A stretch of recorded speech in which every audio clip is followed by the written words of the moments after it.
Shalom Bapak Ibu Saudara sekalian. Saya mengajak Bapak Ibu, mari kita renungkan firman Tuhan. Diambil dari Yakobus pasalnya yang keempat, ayat 13 sampai ayat 17, dengan judul Jangan Melupakan Tuhan dalam Perencanaan. Kita tahu saudara, Bapak Ibu, bahwa perencanaan itu penting. Perencanaan itu suatu hal yang sangat dibutuhkan dalam kehidupan kita kalau kita mau mulai suatu kegiatan, baik itu pribadi, baik bersifat sekuler maupun yang hal-hal rohani. Supaya apa? Supaya terarah, terukur, dan dapat dilaksanakan dengan baik. Tuhan Yesus sendiri juga menghendaki supaya kita hidup dengan perencanaan, yaitu hidup dengan teratur.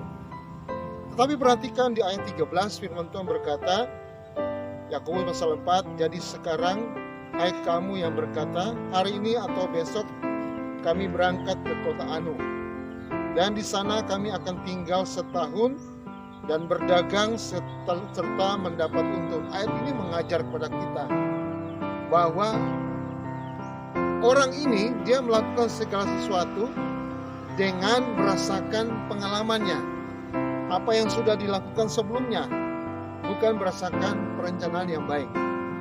Kenapa? Karena dia tidak tahu apa yang akan terjadi hari esok. Dia berpikir bahwa ya tinggal datang dan melakukan sesuatu di tempat yang lain dan mendapat untung. Padahal dia tidak tahu apa yang terjadi di hari esok. Ayat 14 berkata, apa arti hidupmu? Saya baca secara keseluruhan ya. Sedang kamu tidak tahu apa yang akan terjadi besok. Apa arti hidupmu? Hidupmu itu sama seperti uap yang sebentar saja kelihatan lalu lenyap. Jadi kita bisa bayangkan bahwa apa yang kita rancangkan itu akan hilang, akan sirna kalau tidak dibuat dengan plan yang baik. Nah, kalau bagian ini kita belajar bahwa seseorang yang mengandalkan pengalaman, berarti hidupnya digerakkan oleh pengalaman itu, atau dia melakukan hidup berdasarkan pengalaman, experience living life. Hidupnya berdasarkan apa yang sudah pernah dia lakukan. Beda dengan cara yang berikut, ayat 15. Dikatakan, sebenarnya kamu harus berkata, jika Tuhan menghendakinya, kami akan hidup dan berbuat ini dan itu. Di ayat ini kita belajar bahwa orang ini betul-betul melibatkan Tuhan dalam perencanaannya. Orang ini betul-betul membuat satu plan yang baik sehingga dia mengandalkan Tuhan dalam hidupnya. Dia bisa melihat bahwa Tuhan bisa bekerja dalam hidupnya. Dan ini yang menarik, karena kita buat perencanaan berdasarkan kehendak Tuhan. Saya tidak tahu apa yang direncanakan Bapak Ibu Saudara di pertengahan bulan Januari ini, atau di awal tahun 2022 ini. Tapi setidaknya mari kita memulai satu perencanaan yang baik, menetapkan tujuan yang baik, menetapkan sasaran yang baik berdasarkan kehendak Tuhan. Sekali lagi firman Tuhan berkata, jika Tuhan berkehendaki, kami akan hidup dan berbuat ini dan itu. Itu berarti kalau kita melakukan sesuatu pekerjaan, apalagi dalam pelayanan kita, libatkan Tuhan dalam perencanaan kita. Supaya apa? Supaya berhasil. Bukan berdasarkan masa lalu atau pengalaman, bukan berdasarkan apa yang sudah biasa kita lakukan, tapi berdasarkan kehendak Tuhan. Mengapa kita harus mengandalkan Tuhan dalam perencanaan kita? Karena rancangan-rancangan Tuhan itu baik. Rancangan Tuhan itu bukan rancangan kecelakaan. Ya, dalam Yesaya 55 saya bacakan ayat 8 dikatakan, sebab rancanganku bukanlah rancanganmu dan jalanmu bukanlah jalanku. Demikianlah firman Tuhan.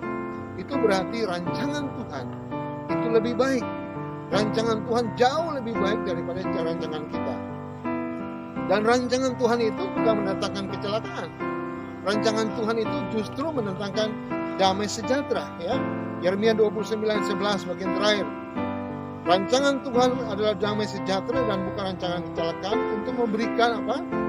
Kepada kita hari depan yang penuh harapan. Jadi kalau rancangan Tuhan rencana yang baik, kenapa kita tidak libatkan Tuhan dalam perencanaan kita? Itu berarti saudara dan saya mengikuti rencana Tuhan, bukan pengalaman atau berdasarkan rancangan kita. Memang manusia punya pengalaman, manusia punya sesuatu yang pernah dilakukan, tapi diajak Tuhan, libatkan Tuhan dalam perencanaan kita. Karena Tuhan mengetahui semua rancangan kita. Dalam Mazmur 94 ayat 11 dikatakan gini, Tuhan mengetahui rancangan-rancangan manusia, sesungguhnya manusia itu sia-sia belaka. Ya, apa sih yang tidak diketahui Tuhan? Justru kalau kita buat sesuatu di luar rancangan Tuhan, itu mendatangkan kecelakaan bagi kita. Banyak rancangan manusia yang kita bisa buat hari ini, tapi ingat, itu rancangan Tuhan yang terlaksana. Amsal 19:21, banyak rancangan di hati manusia, tetapi keputusan Tuhanlah yang terlaksana. Dengan ayat-ayat ini kita menggambarkan kepada kita bahwa mari kita ikut rencana Tuhan. Rancangan Tuhan, rancangan yang indah, rancangan bukan rancangan kegagalan, tapi rancangan keberhasilan, dan rancangan yang mendatangkan damai sejahtera.